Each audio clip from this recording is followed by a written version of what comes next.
the MC5. That's the way I wanna be. I'll be a white trash superstar. That's the way I wanna be. I'll be a white trash superstar. What's up, Candy Lickers? Pleased to meet you. Nice to know me. What you doing? You listening to another edition of Casio's Cut. I am your host, Casio, and I'm joined by another one of the greatest hosts ever, Mr. John Alba. What's up, my man? Man, I'm so happy. We've been talking about doing this for a while. I'm glad we finally get a chance to. I have no idea what I'm in store for, but I'm very excited to chat with you, man. It's been a long time coming. You're in the cut, brother. It's exciting. First of all, yes or no, will you be at StarCast? That's the plan. Okay, good. You know more than me than I do. I know, man, I just said vicious that line, huh? You know more than me than I do. That sounded very Alabama. I'm going to be honest with you. It felt really comfortable to me. It felt right for you. Gotcha. Okay. Yeah, I was like, I didn't hear anything wrong with that. Yeah, man, I think I'm going to be there. It's going to be a hell of an event. Ric Flair's last match, some awesome panels, great meet and greets. It's going to be exciting, man. I am, that's one of my problems when I do these interviews with people that I know is going to be there. I don't know what is announced yet or not, so I either get in trouble or I'm like, I just interviewed Road Dogg, and I'm like, are you going to be at StarCast? And he's like, yeah, I was one of the first ones announced. I'm like, buddy, I can't remember what's happening, but Casio, my mentor in the broadcasting industry is Ian Eagle. I don't know how big of a sports fan you are. Come on. One of the best play-by-play guys in the country. Incredible. He's been my mentor since I was 16 years old. And the thing I learned from him is pre-production is production. Your broadcasts will only be as good as the preparation you do ahead of time. I'm very, very, very comforted by the fact that you did no preparation whatsoever. No, flying by the seat of our pants. I don't even know if I'm pronouncing your name right. You did. Okay, you did. Yes, very much. That's the first win of the whole podcast, no doubt. John Alba, for those that don't know, Emmy Award-Winning Sportscaster. You've been in TV sports for a long time. Yeah, I've spent the last decade or so in some capacity in television, sportscasting, now podcasting. It's been a cool journey, man. I worked at the network level with Major League Baseball Network. I've done the local sports gig.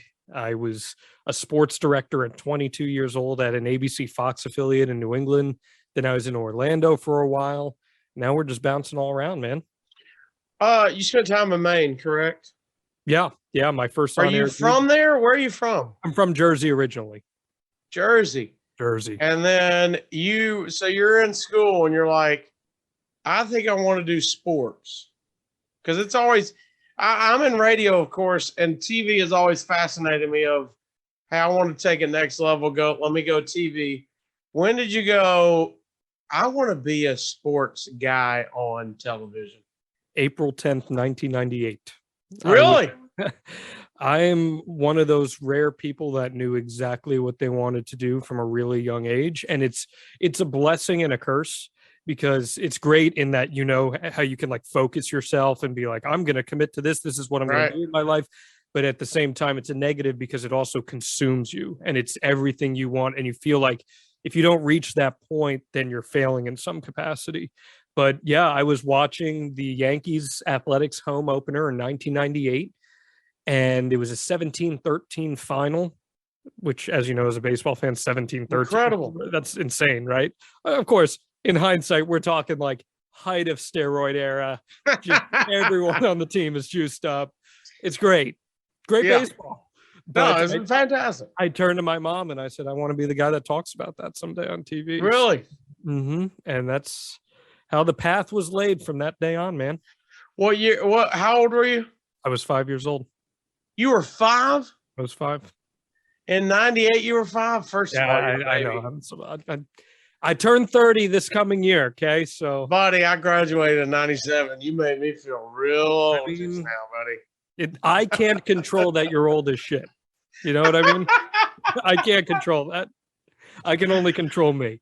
I can't. I think I've said it on a pod before, if not for sure radio. When I was like maybe 5 to 7, somewhere in that tiny age like you, and you start having, you don't remember them, but you have those grown up talks with your parents. Mhm. And my mom said, what do you want to be when you grow up? And I told her a comedian or a brain surgeon. And Well, you made one of them happen. my mom, being a very Southern religious lady, was like, I prayed for many years for a brain surgeon. She's like, you made me question my faith on how it ended up. But that's pretty cool, man. Just, sticking with it. That we're going to get into the countdown here in just a second, and that kind of answers one of them. But we'll spin off of that. But you've got tons of stuff we're going to get to. You're now a fellow host on ad-free shows. So we're going to talk about that. TV wise, here's the deal. I got out of radio for a while, but I think the radio itch kind of sticks with you. I guess kind of just whatever it is.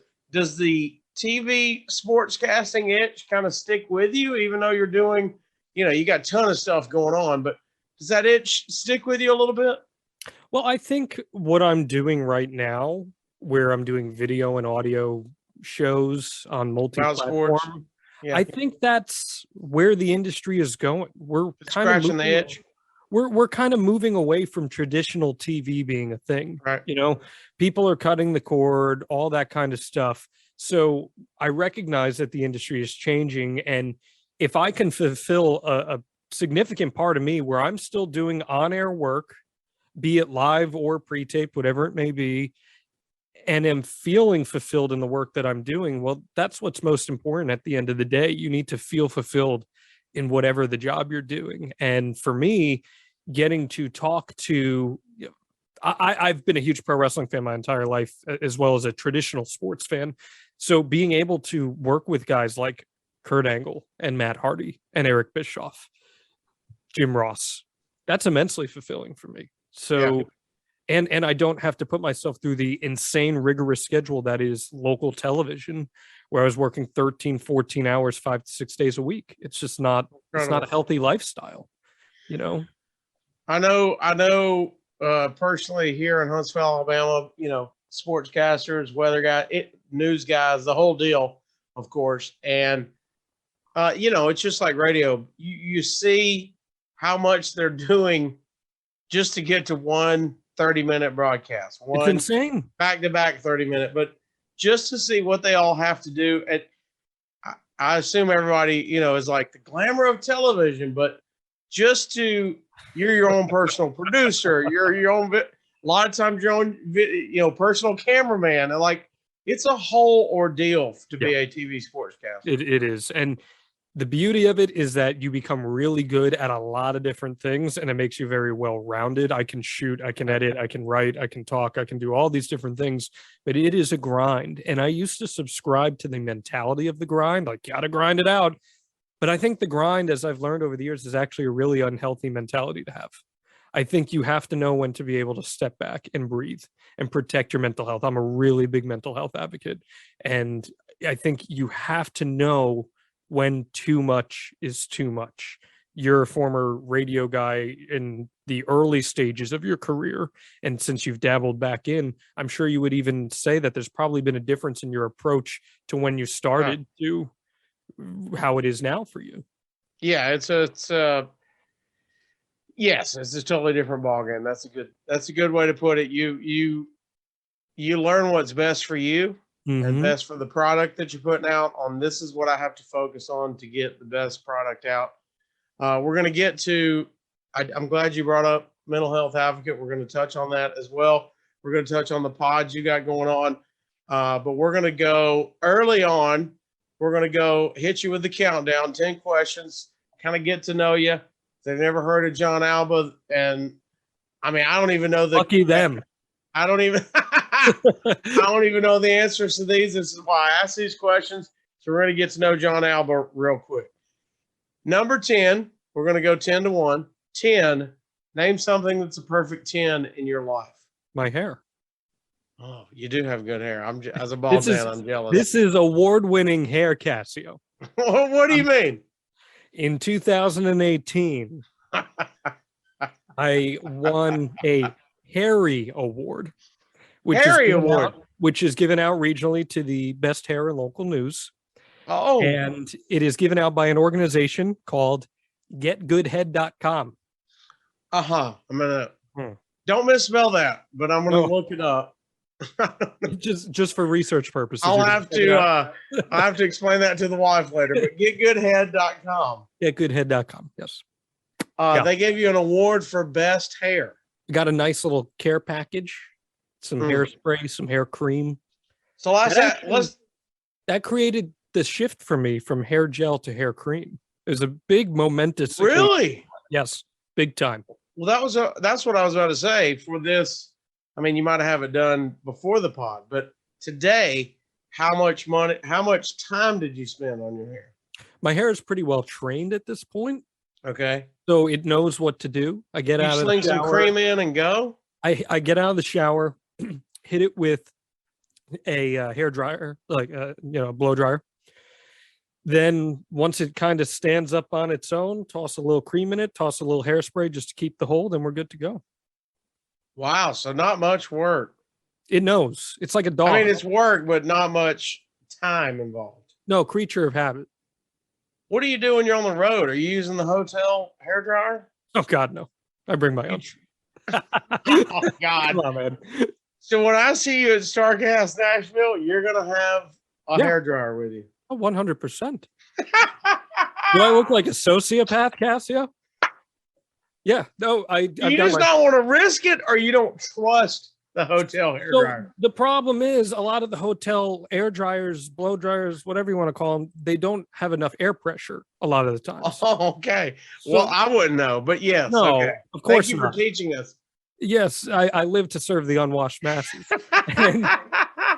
So you have to have ample, what would the word, force, I guess that would be the word. Okay. I don't know. I don't know if that's a velocity. Yes. Velocity of the air. Okay. Yes. There are physics to this.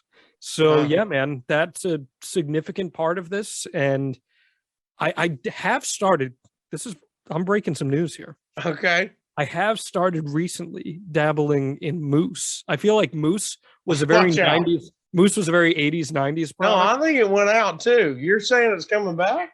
I'm not sure if it's coming back, but I'm bringing it back. So I was told that would give me a little more depth, because the problem is, Casio, I spend so much of my day with my headphones pressing down on my hair. So it's starting to lose some depth. So I got to bring it back. And I was told that some mousse and a brush will help bring some of that depth and volume back.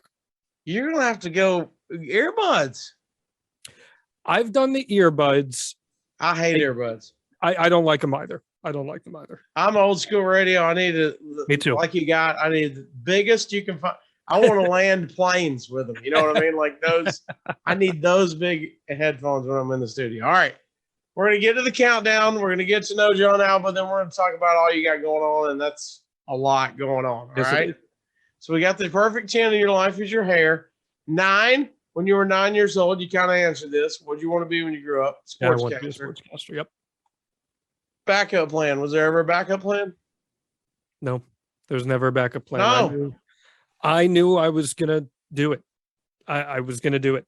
It was as simple as that. You sound like an Instagram motivational speaker right now. Well, there's no backup plan. People tell me I'm a knockoff Chris Van Vliet, so I'm trying to service that. But yeah. By the way, that's a good knockoff to be. I'm a knockoff Bobby Hill, so you're Chris. That's fair. That's fair. Good. No, man, I just kind of always knew I wanted to do that. It's funny though, as I actually broke into TV, I became much more open-minded to doing other things outside of just sports. I really love doing lifestyle stuff.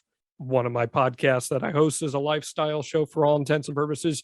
If in a dream world I could be Guy Fieri, that's what I'm doing for a living. Really?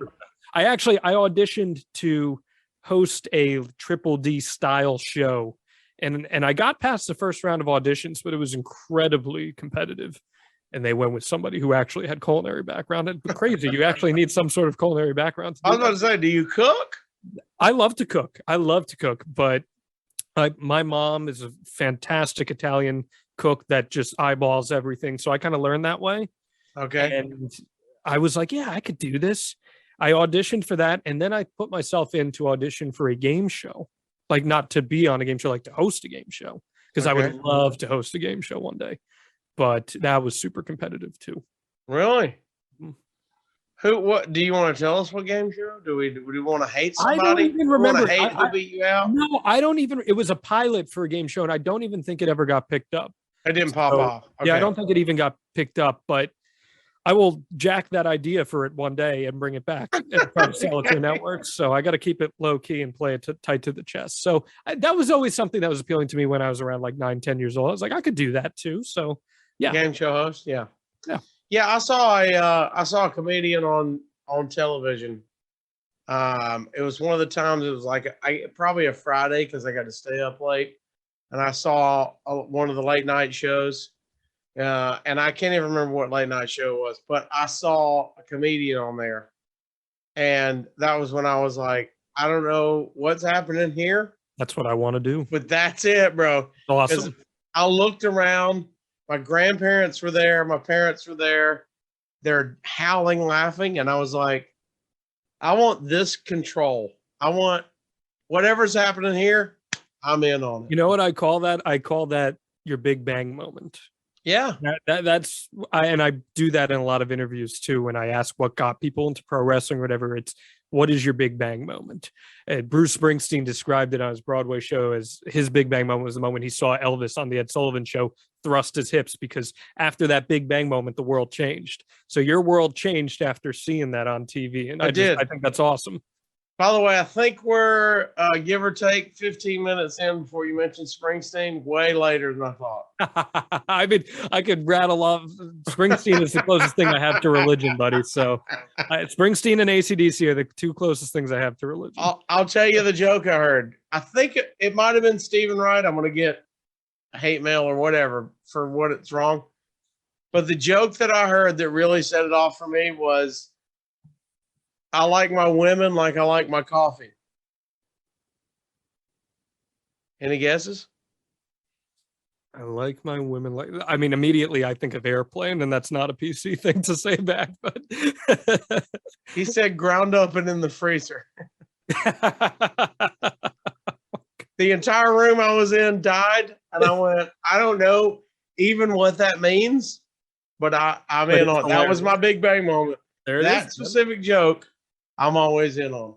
I love. All right, number 8. When you die, what's your last meal? Last thing you ate when you go out. This is mix and match. You can go all restaurant if you want. You can all go. You said you have an Italian mother that cooks. You can go homemade stuff. This is all across the board. Now, if you want an appetizer, get one. If you want dessert, get one. Wow. I'm going to need to know your drink, too. Okay. What's your last meal? I'm a slut for Asian cuisine. Really? I put out for Asian. Particularly eel sauce. I love eel sauce, like sushi, eel sauce. On anything. Oh, dude, I make my own eel sauce. Like Really? And that's not something people normally make on the road. No, I was about to say, what's in homemade eel sauce? Mirin, some soy sauce, and some sugar, and that's really it. Okay. So mirin's Japanese rice wine vinegar, I believe. So do you think yours is better than what you can get? So you just always use yours? No, I'm going to go everybody's. I've just made it because I'll use it for other things that I make. And What's awesome. the last thing you put it on? Give me an example. What do you put eel sauce on? Well, sushi, it would primarily be used for, but homemade eel sauce. But you could if for homemade eel sauce, you could use it if you did like a hibachi style chicken kind of thing. You could use it for like a teriyaki salmon, like stuff like that. But still Asian flavor. You're not going like scrambled eggs. I'm throwing eel sauce. So I have a really diverse palate, an extremely diverse palate. I'll try anything. There is one food in the world that I can't stand and am repulsed by. That is eggs. I can't stand eggs. Wait, any type of egg? Any type of egg. Boiled eggs, scrambled, fried? Can't do it at all. Oh, wait. It's a staple in fried rice. So if it's in fried rice, I sometimes make an exception because at that point it's basically chicken. Yeah, it's chopped up. Yeah. But if I can eat around it, I will try to eat around it. So that's Really? the only food. Now, if it's like a binding ingredient in something, like if you need it to make a You're cake or fine with something, that. that's fine because you're not tasting it. It's all that. But as an individual item, I cannot do it. So fried rice, there's a big chunk. You're gonna move it to the side. Yes, moving it to the side. It's the only food in the world. Wow. Only food in the world. I will, bro. I've had some very exotic foods, and that is the only thing in the world. There's been foods I don't Is like. it mental? Is it taste? What's happening? Everything. Really? I'm repulsed by the smell, the taste, the texture, everything. And I You're don't know the what it first, was. bro. You're the I don't know first. what it was. Well, Guy Fieri hates eggs too. Does he really? He does. He can't. If you watch any Triple D, anything that has eggs, he like won't touch it. It's hilarious. Now, I mean, I love Triple D. Now, I've never picked up on that. He Pay doesn't attention. like it. Yep. He'll eat around it Whoa. or he won't touch it. It's so funny. But as for my last meal, I think it would be some sort of sushi or a good like Are medium. you all raw? Or are you like you're not? I mean, you're talking about you got a great palate, so you're not just California roll stuff. You're like, Oh no. you need the sashimi on it. You need I'll do everything. 100%. I love spicy tuna. I love spicy salmon. Okay. I've got a good spice tolerance. So I have chronic acid reflux, which makes like a lot of fun. But outside of that, yeah, my heart lights on fire. But outside of that, Anything your mom's cooking? if I'm having something that my mom's cooking, she makes just absolutely insane lasagna, ziti, that kind of stuff on another level. Really? On another, just incredible. I'm also the type that will go on YouTube at 2 a.m. and just YouTube smoking videos of like ribs and different kind of things. What, I'm do you like, have I'll a do that. smoker? Yeah, I got a smoker back there that I actually used for Father's Day recently, and it was my first time doing like competition style Okay. baby back ribs. And they came Okay. out freaking awesome. It was so good. They were good? Oh, they were awesome. I followed this like pit master from Texas and how to do it, and it was awesome. Okay. What's the dessert? Are you a dessert guy? Yeah, I love desserts. Okay. That's hard to narrow down then. Probably something. I definitely love a good like hot brownie, something like that. That's Brownie ice cream? well, brownie, like actual brownie, but we talked about this on the Lives of Wrestling podcast, and it got picked up by all the wrestling websites. I refer to myself as a slut for caramel, caramel caramel. So like a salted caramel brownie would be. That's pretty much it. Behind me, I don't know if you can see it. It's kind of the light is. It's right there. It is. I've got the Old Smoky Tennessee whiskey that is the salted caramel flavor, and it is like Is that the most heavenly thing I've ever. Anything salted caramel you're in. I'm a slut. I put out. By the way, here's what I found out. You put out a lot. I put out a lot. Are you married? I'm not married. I'm single as shit, man. Can you imagine why? It's because you're a whore. That's why. Because I'm a whore. Exactly. For Asian food. I'm a whore for inanimate objects. That's the problem. And it's not like one of those sexual fetishes where people are like, "Oh yeah, I'm attracted to a plane." It's just like, man, you're just loose, man. You're loose. That's all right. You know what it is, Casio? Being in TV news for so long, you could show personality, but you had to be within a certain parameter, right? Correct. Now that I have a chance to actually show some of my personality, Game on. I feel like I have pretty good self-awareness where I can make fun of myself. And if we can lean into that, then that's the best part of what we do, you know? All right. We're good. We got the last meal. All right. 7. We got 10, 9, 8, 7. If I gave you $7 million right now, what would you buy first? I'm a huge stadium memorabilia guy. I'm not a huge sports memorabilia guy, but I love stadium memorabilia. Love stadium memorabilia. I would love, the first purchase I would do would be to get some old Yankee Stadium seats. Oh, those are balls. Yeah. I think they run for a pair. It's about 1,600, and that would be the first thing I'd buy. Well, I have a buddy, Cole Kublik, former guest on the show, former co-host. He has Yankee Stadium seats from the Very old cool. stadium. And when he told me he bought them, I was like, that's fucking silly. I'm just going to be honest. When you sit in them, it's so And cool. I went to his house and I was like, I saw him set up and I went, that's pretty damn cool. Yeah. So you would go Yankee Stadium seats. Yeah, and then I'd probably buy some Fenway seats too. Stadium memorabilia. I've Love never stadium thought about it. memorabilia. Yep, love stadium What, memorabilia. is there anything else in that group besides seats? Or is seats like the main deal in that genre? I think seats probably are the most visually attractive. Some people have dirt. I actually do have some Yankee Stadium dirt, like from the old stadium. Right. Okay. But That's cool. That does. I don't get my rocks off on that Casio. It's not enough for your kinks, like we've heard. Okay. That's right. That's right. So yeah, I'd say seats, or if there was maybe something that was exclusive to that venue that was really special, and I'd probably do that. So you're a Yankees fan, as we can tell by the posters behind you. I grew up a Yankee fan, but working for Major League Baseball, I learned to and when you're a sportscaster, you kind of have to check your fandom at the side. Wherever you're at, you got to root for. So it's not even just rooting; it's just you have to view it objectively.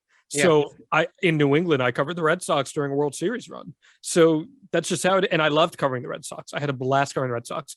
As a kid, I hated Pedro Martinez with every fiber of my body, but I was his producer at MLB Network. So I love baseball. First of all, he is incredible. One of the greatest ever. I mean, I hate you because you're a Yankees fan, especially 90s Yankees. Good. I hate you too, Casio. And I'm a Braves fan. So it really hurts me. But objectively, it's if you go back and I mean, I know me and you watched it. You're a little younger than me, of course, a little. We watched it at a younger age and realized how dominant he was. But if you go back and look at his stuff now, it's like, bro, it's really unrealistic.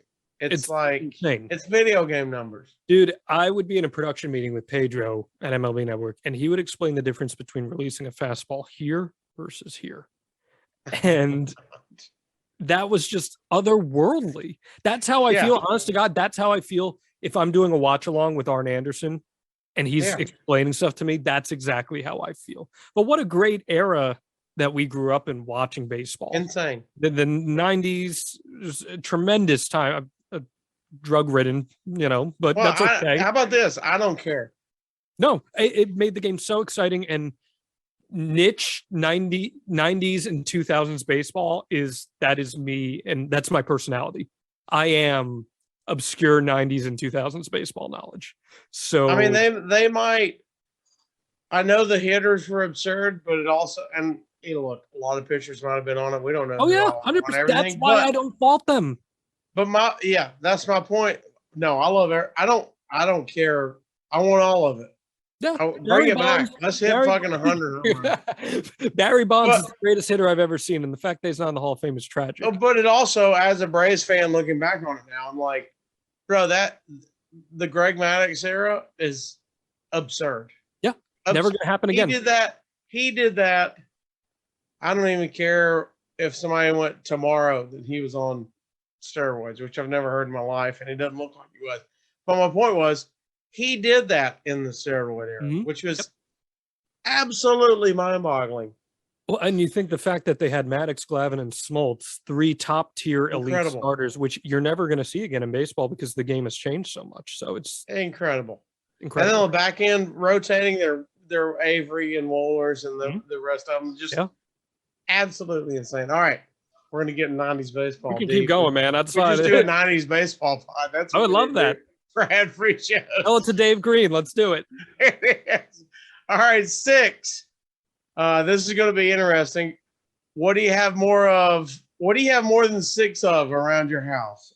So what do you have? What do you collect? What's on the walls? What do you have more than 6 of around your house? Guitars. Really? Mm-hmm. I did not see that coming. This is my spring guitar. This is my yellow Telecaster.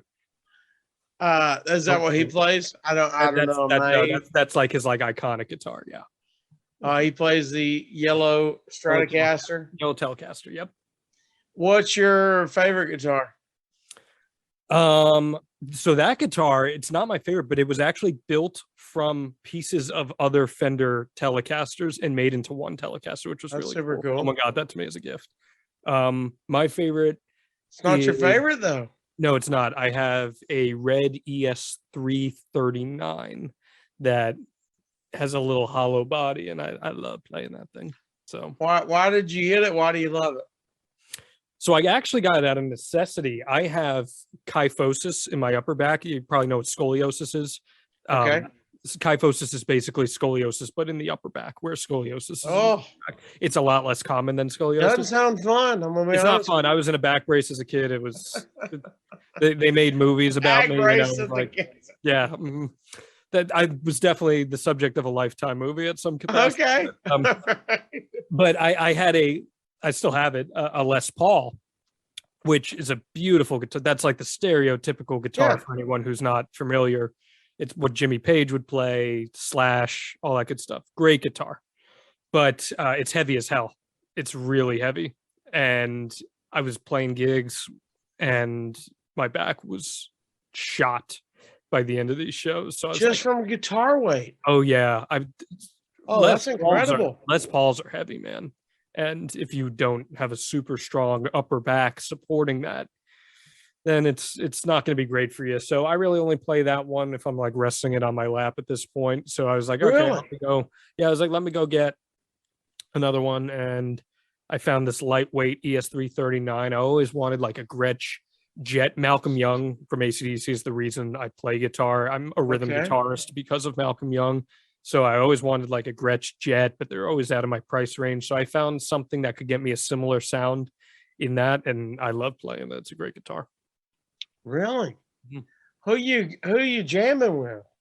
So I used to play in bands. I toured all around the East Coast. I toured through Canada a couple times. I played in some like alt punk bands, that kind of vibe. I every now and then I still guest with a pop punk band that my buddy runs, just for fun. Now I just kind of play on my own though. I don't really. Are you picking it up and going, "Here's Wonderwall"? Are you doing that? No, I'm very much a rhythm guitarist. I love the. Okay. It's funny because most guitarists will be like, "I got to learn the leads. I got to learn solos." I appreciate when a song is built in great rhythm, and a great rhythm section. Okay. Is chef's kiss for me when I listen. Okay. So I air drum on everything. I air drum on everything. Oh, I mean, you're not better than me, but yeah. I'm an incredible air You drummer. sounded like Conrad hardcore right there when you said that. No, I'm an incredible air drummer. No, that's my jam. I mean, all right. Good to know, guitarist. Oh, yeah. I did not know that. How many do you got? World-class karaokeist, by the way. Really? I love karaoke. Right now, we go to the karaoke bar. What's your first song? Burning Love by Elvis. Really? Or maybe in the movie? I haven't seen it yet, but I definitely will. Come on, John. Maybe I'm busy filling in for people on podcasts, but maybe Brandy by Looking Glass. Say that same Brandy. That's one of my really? In Nashville, if you want to sing, I'll sing with you. Let's do it. Done. We need to work up a karaoke show. Let's do it. How many guitars do I have? I think I have 7. Okay. All right. Done. All right. 5. What? 5-finger discount. What's the last thing you stole? Stole? What's the last thing? It's stolen by John Alba. The hearts of all the ladies that watch the wrestling. Come on, you tell me you're single. Man, that's right. Yeah, there you go. You had stolen shit on my heart. Come on, teenager. You had to. I'm genuinely thinking. A hat, candy. I've definitely you got somebody's password for a streaming service. That honest to God, like you straight up just answered it. That is 100% it. And I know exactly which streaming service. I'm not going to say which streaming service. Why not? They're not going to find you. You think HBO listens to this show? 13 people listen to this show. That's a valid point. What about hotels? Do you steal stuff from hotels? I have definitely You travel a lot. I have definitely stolen if I find a nice little shampoo bottle. Well, what about pillow? No, I get weirded out by that. That's I actually bring my own pillow with me every time I travel just to have. Really? Mhm. Yeah. I say this on a lot of pods, so everybody that listens will roll their eyes. But number one thing stolen from hotel rooms. What do you think? Towels? Nope. It's my favorite question. Random question to ask people. TV remote? Close. Not the TV. The batteries from the remote. The batteries from the remote. Okay. Number one stolen thing from hotel rooms. Isn't that crazy? That's just so lazy. You ever did it? No, I've never done. I've never even thought about that. That's what I'm like. Wait, who needs AAA's that bad? Yeah. I need them right now. I'm taking them right now. All right. 4, the very most important question on the countdown. You're a thin guy. You might even not even eat these, but Mount Rushmore of Little Debbie cakes. Can I go Little Debbie products, not just the cakes alone? What do you mean? Because they have other products other than just cakes. Well, I mean, what T-shirt? What are you talking about? No food products. Okay, what do you got? Little Debbie, I'm pretty sure, is the manufacturer for a cosmic brownie. And a cosmic no, brownie, that's considered, yes. Okay. Is that your number one? I'm going cosmic brownie because cosmic brownie. Tremendous. Cosmic brownie. I got the fake M&Ms. It is the richest thing you will ever put in your mouth. Like super rich. Like Incredible. artificially rich beyond belief. Yeah. But put on your diabetic socks as soon as you eat it. I'm in. I would be working in college super late nights because I ran the television station there. And so I'd be doing all that after class. Be 14, 15, 16-hour days for me. And the only thing I could ever find at like the school cafeteria late at night were cosmic brownies. So that was like my late night snack. So I became accustomed to that. I got those. They got the mini brownies too. You know, those like circular ones. You've like brownie bites in the back. Yeah, they're like brownie bites in the back. Yes, those. Gotcha. That's probably number 2. Really big brownie guy. I love brownies. Big brownie guy. What you talking about earlier? Big brownie. I'm a slut for them. Will you put out for cosmic brownies? Yes. Okay. They make the chocolate cupcakes, right? With the white swirl on top. And they do. They have a version of that. Yes. Number 3. Number 4 Ooh. probably a zebra cake. Number 4. Zebra cake, not Christmas trees. Yeah, Christmas tree. You're right. Christmas tree. That's it. I'm picking that. See, there's a debate. Some people are like, "Hey, they taste different. Old school." They taste different. Christmas tree. I mean, it's the same thing. No, they taste different. But they shape different, and they throw the sprinkles on them. Christmas tree. I just changed your Mount Rushmore. I mean, you etched in zebra cakes, and I changed you. You know, it's funny, Casio. It's have you had the zebra? They have the zebra cake, like, I don't know, bars now. No, never had that. I'm not a fan. I mean, don't get me wrong. I'll eat them right now. But zebra cakes are the OG. Really, no oat milk cream pie, no Nutty Buddy, no honey bun. Do they make devil dogs? Is that the soft cake with the with the cream filling in the middle? It's like a long Oreo but soft and with cream in the middle. If they do, I don't remember it. I used to eat those when I was a kid, but not so much. Those are jam. Don't get me wrong, those are good. I don't think they're a Little Debbie product though. Gotcha. 2 episodes ago we had or a couple episodes ago we had Road Dog, just Jesse James. He's his number 1 honey buns with butter. That is a very Southern thing.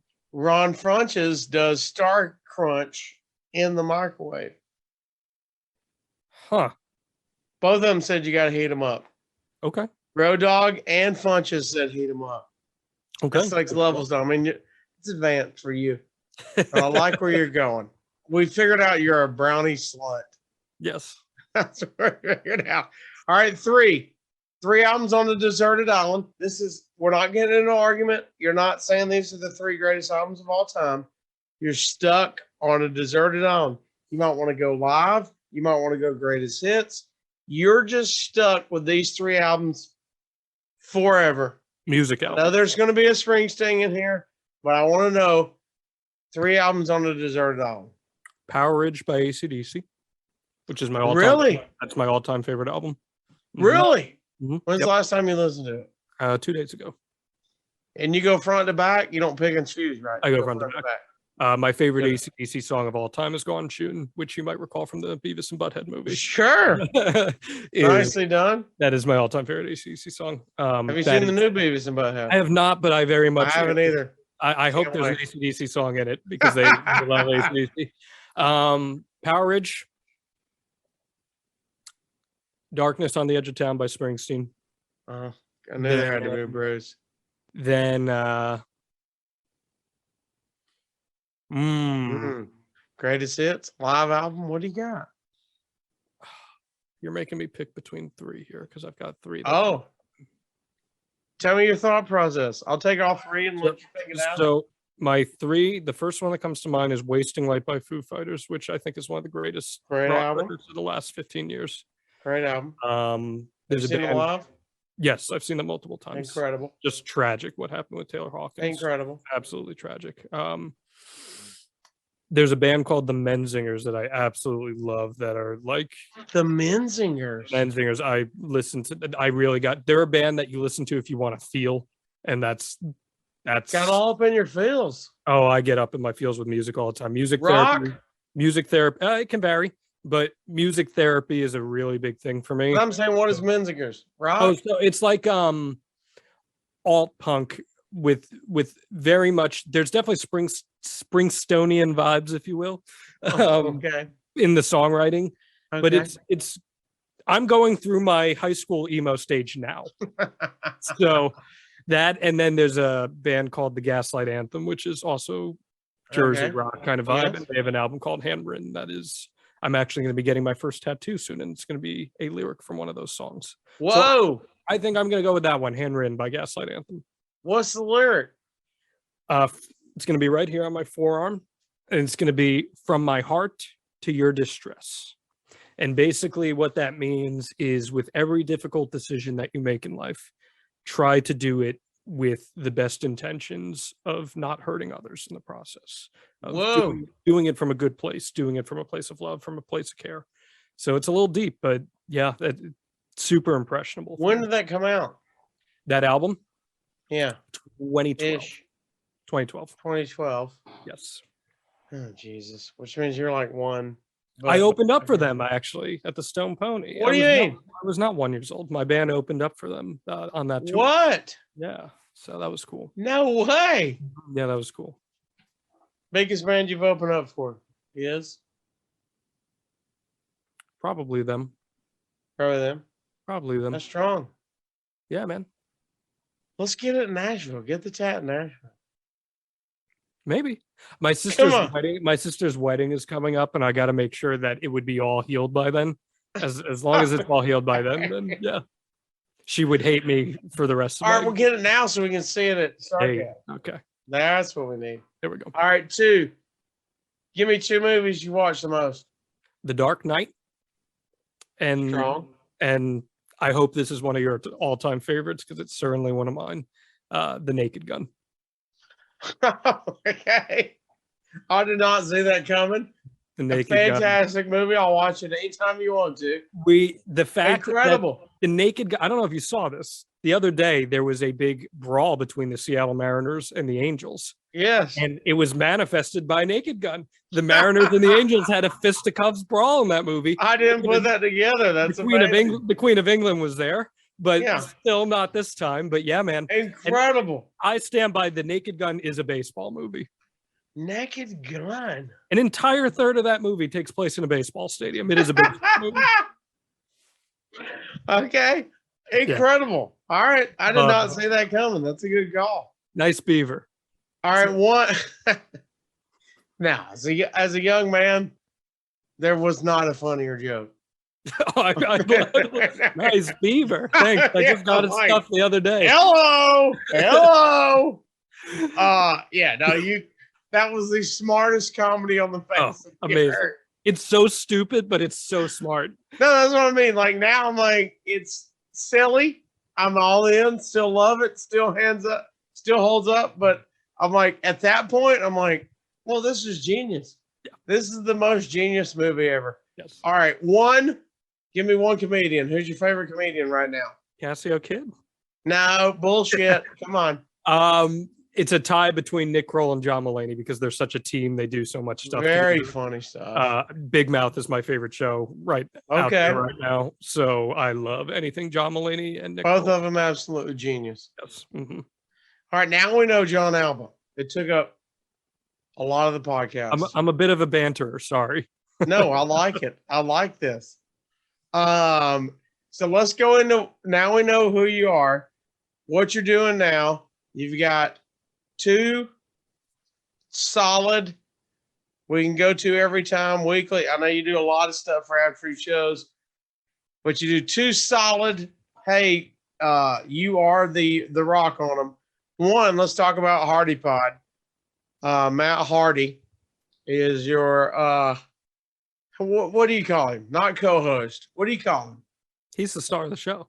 He is. Okay. So you're the host. He's the star. Did you know Hardy before this? How are you getting into this? This is a very cool story. So Okay. Growing up, I had 3 favorites. The Rock, because everyone loved The Rock. Who didn't love The Rock? Come on. Kurt Angle. Okay. And Matt Hardy. For whatever reason, I always felt, and I love Jeff too, I love the Hardy Boys, but I always felt like Matt Hardy was the secret sauce of the Hardy Boys. Oh, Are you a Van Halen fan? You ever listen to Van Halen? Come on with it. Michael Anthony, his backup vocals, those high-pitched backup vocals, that's the secret sauce of Van Halen, right?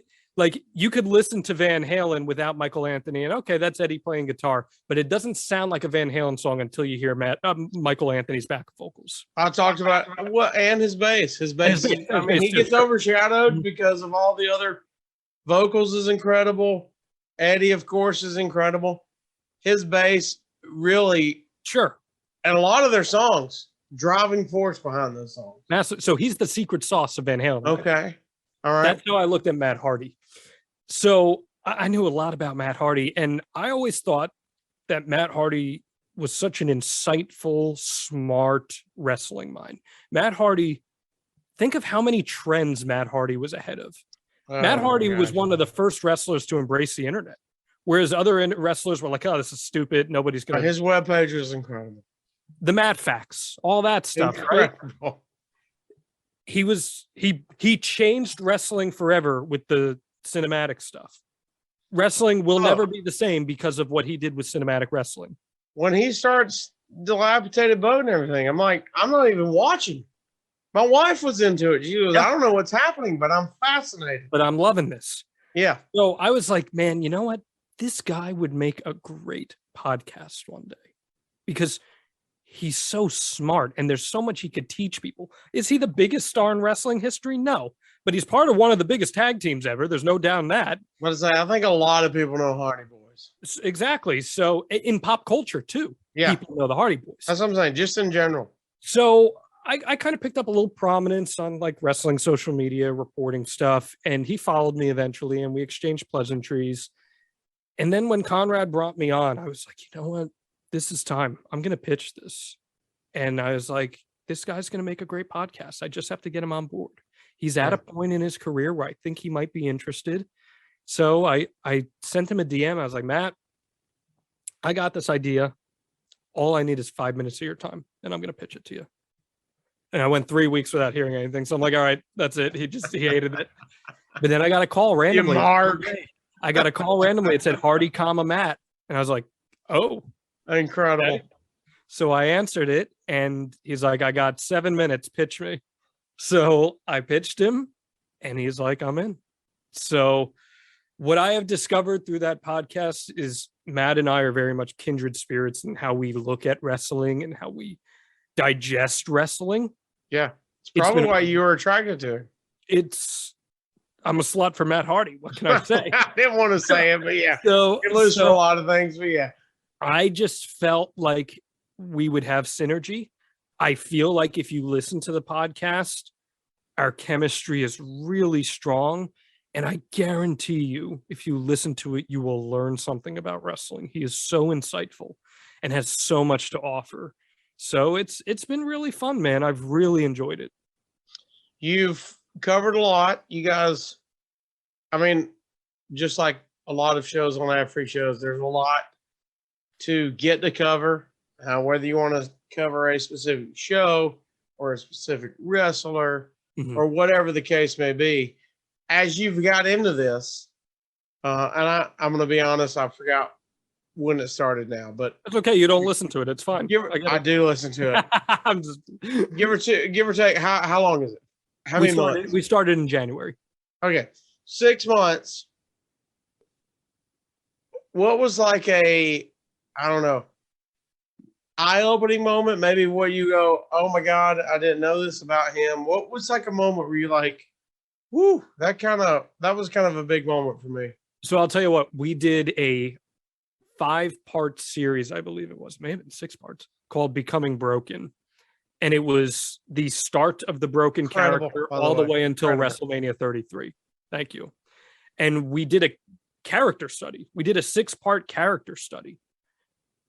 I was just blown away by the amount of thought that went into the broken character. It's truly incredible. And any person who is aspiring to be a pro wrestler should listen to that series, because you will learn so much about character psychology, development, and more than anything else, just learning how to think on your feet and come up with new ideas on the fly, because that's what a lot of the broken character was. People tuned in for that character. It tuned into Impact. That says a lot of. I complete curtain back. I didn't watch any part of Impact at that point. And somebody, probably Conrad, but somebody goes, "Have you seen what Matt Hardy's doing?" And you go, "No." One, I didn't remember that he was in Impact. And 2, why would I watch that? And you see a video and you go, what's happening? This is incredible. This is next level stuff. He embraced everything and brought it together at the same time. What I love about Matt is that Matt challenges what wrestling can be. He thinks wrestling can be anything. And I agree with that. You know, you're going to have your Cornettes out there and those types who will be like, no, it's got to be this, this, and this, and that's wrestling. But I think we're in an era now where fans aren't stupid. Fans are in on the gag. I always say objects in the mirror are closer than they appear. Right. So let's embrace that and let's play into that and let's have some fun with it. So I know some people might be hesitant when they hear, oh, Matt Hardy podcast. Why do I need to listen to that? I think anybody who gives it a chance will walk away after one episode and be, I wasn't expecting to learn that much. I wasn't expecting to. I think this is the perfect comparison I draw. And I was talking to some people on the team recently about this too. It is like My World. Whereas My World, though, focuses more on like the business side of things, because that's where Jeff Jarrett, for those that are watching. Jeff Jarrett's podcast, My World. Jeff really owns in on the business side of things, and you learn so much about that. This podcast is about the creative side of wrestling and the why of wrestling. And he gets into the same nuances that Jeff does in a different way. So in a creative character way. Yes. So I highly encourage people to check that out, and you'll learn a lot about storytelling. And, you know, funny, people think of Matt Hardy as, oh, he's a stuntman. He and Jeff, they're stuntmen, right? But there's so much more beneath all that. Well, I mean, first off, if anybody's listened to this pod or heard me on other pods that cover wrestling, WrestleMania 17, their match is my favorite match of all time. It's in my top 5 too. I'm with you. It's my number one. I don't just they did it perfectly. It's absurd, but they did it like it's supposed to be absurd. They told the story leading up to. I mean, you know, you got to be in the whole thing. But even I showed my wife, who is not into wrestling at all, but she'll be at StarCast working the table. But that's because I sucked her in. she was like, "Hey, what do you like?" And I said, "Watch this. This is my jam." And she was like, "Well, this is insane. Like, I don't even know how you could put all this together. Like, just it's absurd. Like you said, we know what's happening. We know what to expect, kind of, and they still pulled it off amazingly. And we're leading a long-term chronicle up to TLC 2. That's going to be like the climax of our podcast. We started Incredible. with the No Mercy tag team ladder match, and we worked our way to 2000 with March with WrestleMania 2000, which was the triangle ladder match. We had Christian Cage on for that, and Christian even said it's a spectacle, but there's no story to this match. Then No. you get the first TLC, which we're about to get to in about a month, and there's starting to be a little more story in this. And then you get to TLC 2, where it's a spectacle, but damn, do they tell a great story in that It's match. incredible. So the evolution is very cool to track. All right, let me ask you this. And this is just, I don't know if anybody else appreciated it, but it's my fascination as a host. Me hosting not only this and you hosting your stuff, and we both doing ad-free shows. You know, you fill in, I fill in, whatever the deal is. If you go to adfreeshows.com, you're going to see your face. My point is this. This is getting into the weeds or whatever it is. Into the weeds. Into the grit. You are a host. You're now, I'm sure you assume you're friends with Matt now. You've hosted. You talk every week at least. Talk about how you personally, John Alba, handles the situation a few months ago or a few weeks ago now with Jeff getting in trouble again. And now you've got to log on and do a show with his brother, who, of course, everybody immediately goes, "What's Matt going to say about Jeff?" And we saw his wife post about it, the whole deal. Let me talk to you as a host, as a podcast guy. How did you approach that? What did you think when you saw it? Like, how did that? Just tell me John Alba's view of that. So if I can speak about myself here for a quick second without the risk of sounding like Please. a pompous douchebag. Please. I believe my strongest broadcasting work is when I am forced to connect human emotion to whatever I'm presenting.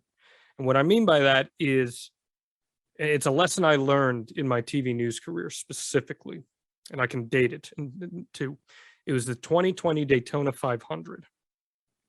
Ryan Newman crashed on the final lap, and everyone thought he was dead.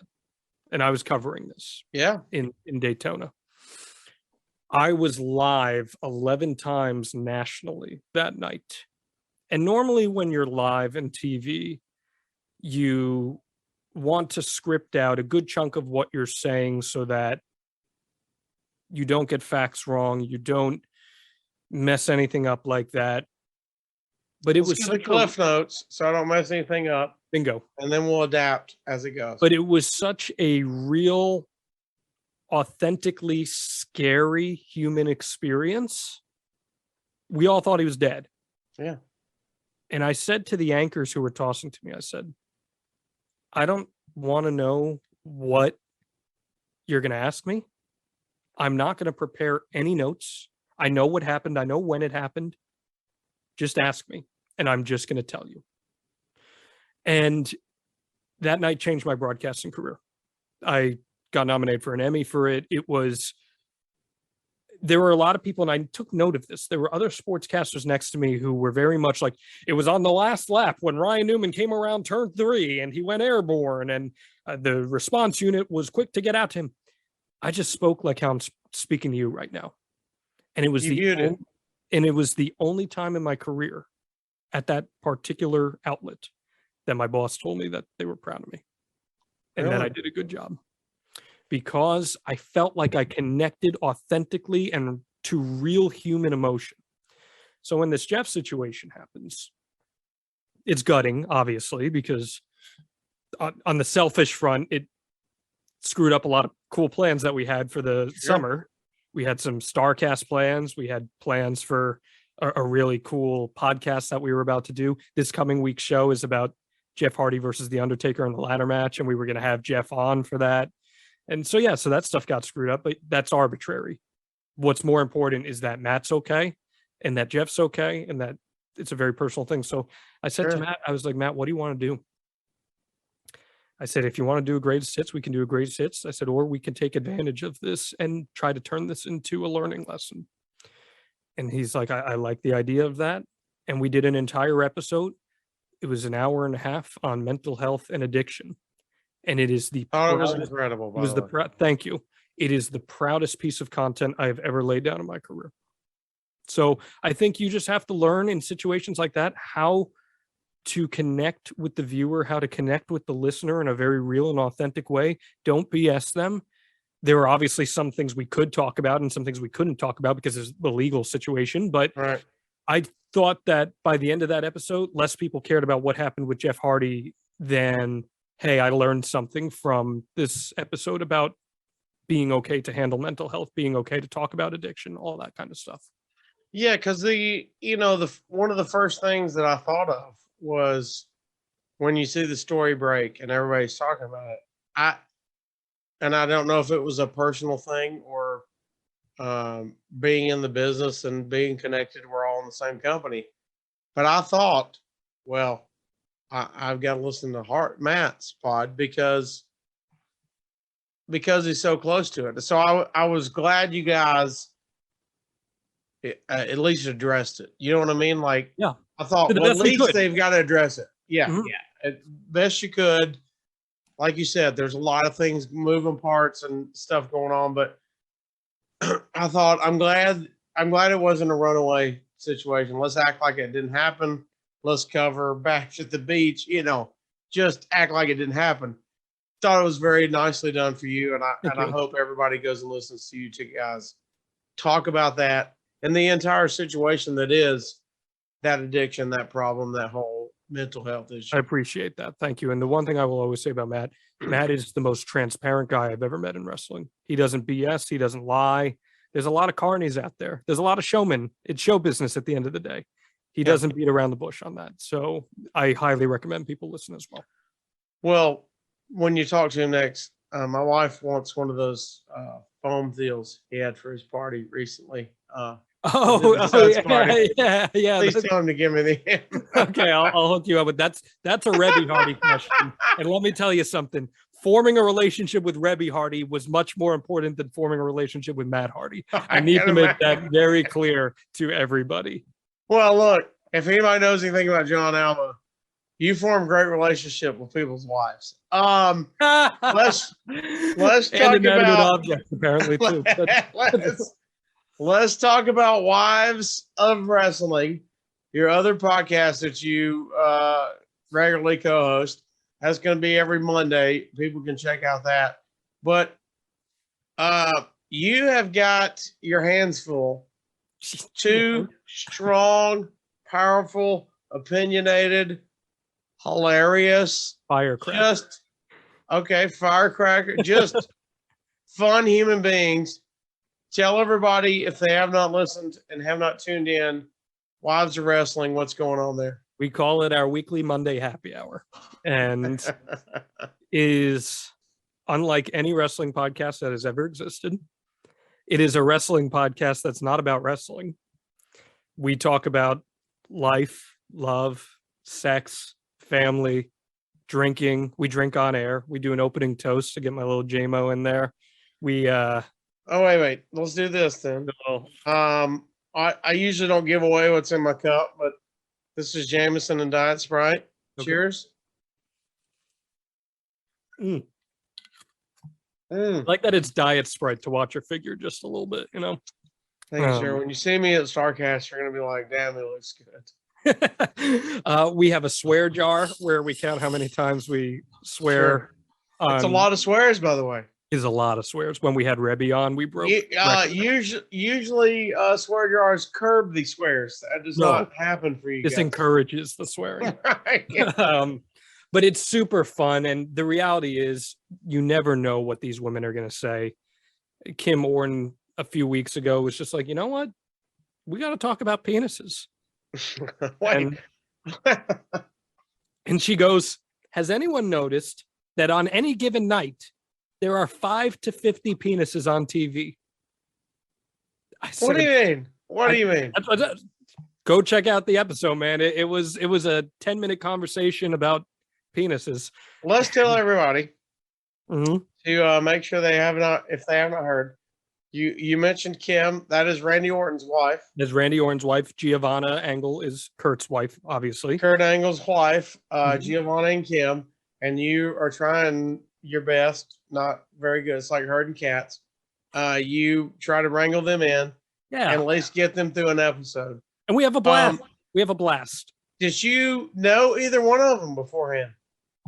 Nope. I had someone from the Ad Free Shows team, the Podcast Heat team, come up to me and say, John, you're going to host a podcast with Giovanna Angle and Kim Orton and figure it out. So we spent 5 months figuring out what this podcast was going to be. And I like that challenge because at my core, I'm a producer. I'm a content creator. So I was like, okay, what can we do with this? There were no plans. Let's create. It was just, you're going to host a show with these two women who you've never met, you've never talked to. Oh, and by the way, they're best friends.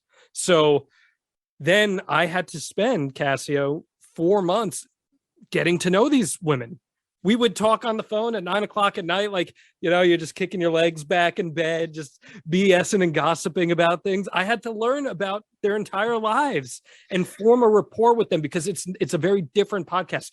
You are supposed to listen to this and not know that you're listening to a podcast. Right. So I think most people enjoy it. And the greatest compliment I get from wrestling fans in particular is when they discover it. They go, there's no reason that I should love this podcast, but it is my guilty pleasure. And I guarantee you, I guarantee it. I guarantee it. You give it one listen, you will be hooked. Because I'll tell you, I did not listen until early on. We were all in Dallas, and Ric Flair had a live appearance at a bar in Dallas, and they both showed up. Yes. They went on stage, and I was like, great. Okay, I want to see Ric Flair, but okay, if he's bringing them out, it's clearly going to be fun. And they came out and were just, you could tell, like you said, they're best friends. They know what each other's going to say. They love each other. They're feeding off of each other. It's like everybody's best friend. You know your inside jokes. You know the whole deal. And when they were on stage, I was like, that's fun right there. That's fun. I'm going to give them a shot. The beauty is you never know what you're going to learn about Kurt Angle and Randy Orton in the process. That's the hidden gem of the show. Yeah, I was about to say, that's the even better part. Because all of a sudden you'll hear that Kurt Angle only wears underwear to bed and uses furry slippers as he walks around at night. Or you'll hear how Kim shaves Randy Orton on all 4 legs. So that is the beauty. And then we get guests, other wives of wrestlers, which is just a totally different perspective on wrestling. So no, it's a fascinating part. Yeah, it's a lot of fun. I love doing that show. One of them just called me as we were talking here. So oh, really? I'll get 7 calls a day from them. I got a, not to brag, but since we're bragging about missed calls, got a missed call from David Crockett while we were on. That's pretty cool. That's pretty cool. We both got good missed calls. I know he butt dialed you, but outside of that, I don't even know how he got my number. But yeah, it's probably an issue with something at Ad Free Shows, but we'll deal with it. And of course, if everybody is in Ad Free, first of all, Wild Wrestling Matt Hardy Pod, tell them how they can consume those. Come on. Yeah. ExtremeHardy.com is where you can find the Matt Hardy podcast that will give you every single way to listen to it that you can possibly imagine. I will say this, both shows are benefited from YouTube. Viewing these shows, especially the live show, it is definitely, they lend themselves to a viewing experience that you can totally listen to them as well. Matt Hardy drops every Friday at 6 a.m. The wives drop every Monday at 6 a.m. So if you're getting your drink on at 6 a.m., I'm not judging you. That's cool. Do your thing.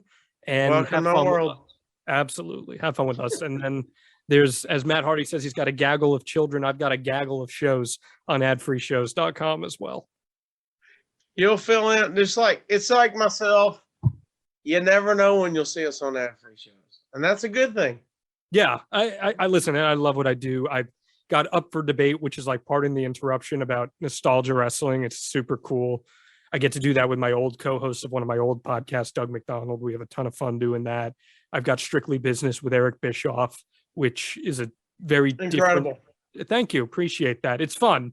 It's a fun show, and it's different. It's Eric getting into the weeds of wrestling a little bit more, and me calling him out on BS in the process. But that's fun. I got my one-on-one series, which is a premium series. Whenever I get a big one-on-one interview with someone in wrestling, we do that too.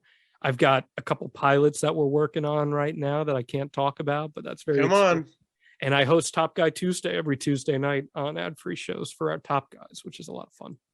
No, by the way, those are characters in themselves. That is the zoo. All right, dude, man, I appreciate you joining us. I know you got a lot going on. Big fan. Can't wait to see you in Nashville. We're going to have some fun. Incredible work you're doing for ad-free shows and for everything else, man. I will forgive your love for the 90s Yankees, but I was happy for the Braves when they won this year. I was happy for the Braves. were you really? I was. Because first off, my sister is marrying a Braves fan, and I could see just how badly he wanted it. So I had some inherent bias there, but they encompassed everything great about a playoff team. They get hot at the right time, and they won. So I give a lot of kudos to that. You know, being a Braves fan my whole life, you know, when they were winning, 12 games a year when I was a kid, and then seeing them blossom into what happened in the 90s. And then it going away and you get frustrated. It was just, like you said, it was appreciative to see, man. I mean, sure, they got studs, but when I was watching the 90s, when I was in the 90s, it was, like you said, it was, I see Maddox, Glavine, and Smoltz. We're gonna do this. And it was the disappointment. Yeah, we got one, but still every year it was 96 and 99 were great years, weren't they? Oh, come on. We got Yankees and the Twins. I hate all of them, okay? Toronto, the whole deal. But seeing that team go, like you said, they get hot at the right time. Let's end hot. Let's go hot. And just dudes that you didn't really bank on, they're getting hot at the right. I mean, that's what's awesome about baseball. And just who gets hot, let's do this together. And I love Snicker too. I've interviewed him a few times. He's a great manager, and I love watching them. So I'm lucky as my old age. Luckily, I would have never told my younger self that I would be friends with Tony Schiavone, and we text constantly. And the fact that I text him about Braves stuff is one of the highlights of my personal life that I don't talk about, that it's not out there. But just, he's been friends with Snicker since he joined the system. I mean, Tony's doing AA and AAA and single A and the whole deal. And for him to go as a friend, just as a friendship, to see Snicker get something like that is pretty incredible. Yeah. And it's awesome. It's what I love about baseball. It's what you love about baseball. How can you not be romantic about baseball? Come on. I'll get my baseball. After we sign off, I'm getting my baseball card collection out. Just all right. I'm flipping through the top 87 tops to make sure I remember it. Love that. All right, dude. Man, pleasure to have you on, brother. Incredible stuff.